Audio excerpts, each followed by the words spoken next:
This painting is titled An Education. Mostly making a painting like this is just really fun for me because it allows me sort of to open up my arms, open up my body, move around. It was made flat on a table, not standing up.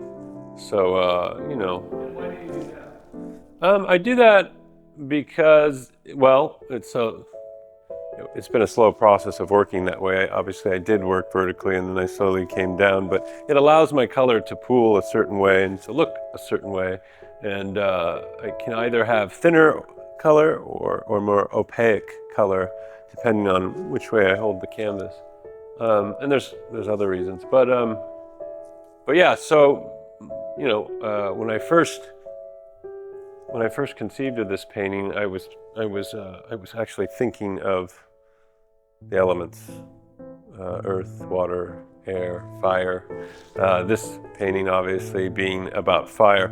That whole impetus sort of fell apart and I forgot about it, but the fire still remained in the painting. And so what we have is a sort of traditional campfire setting with figures around a fire, a place, you know, where stories are told the world over.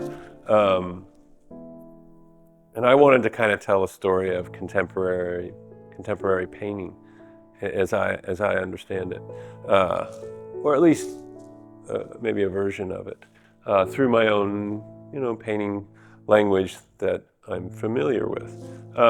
So it's telling the story of representation and figuration, and how they work together, like quite literally, through a narrative painting, through a story.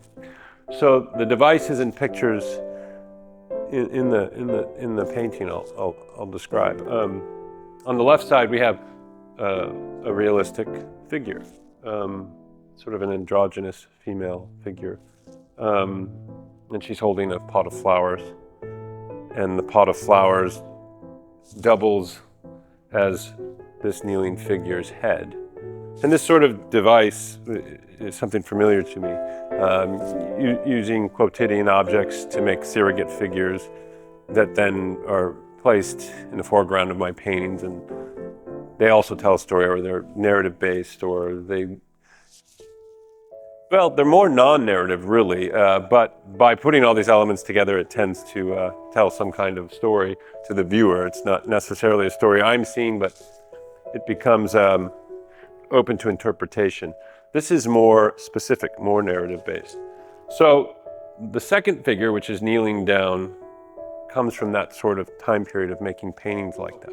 So we have the first figure, which represents realism, the second figure, which is still realistic. The hand on the ground from the kneeling figure obviously has fingers, but its feet are becoming blocky. And then we go to the third figure, and that figure is a geometric, you know, figure. You know, it's primarily completely geometric abstraction. You know, it's not, if you were to just look at this part, you couldn't really identify what it was, or this arm. But if you step back, yeah, it's like a geometric figure. So that's our third figure, and its head is represented by a bucket that's hanging from a rope. And this is a handle or a Pinocchio-like nose. And then the fourth and final figure in the group of figures around the fire is basically like a plank, like in the shape of an ironing board or something. It's completely abstract. So from left to right, we've broken representational imagery down into abstract imagery, but they're all working together. The unifying element in the fourth figure is its palette. And if you cross over to the other side of the painting, it matches the horizontal bands of color in the realistic figure. So that story is being told in front of this fire. And then simultaneously, it's paying homage to the abstract expressionist Mark Rothko, through this banding of color. So we have teals and ochres and reds. So bringing the past into the present through an entirely different way of painting was the essential idea here of this painting. And some of its structures were lifted from art that goes even further back, like the poles you see here that are holding up the palm fronds. This comes from the story of the True Cross by Piero della Francesca. So that's a little bit about that painting.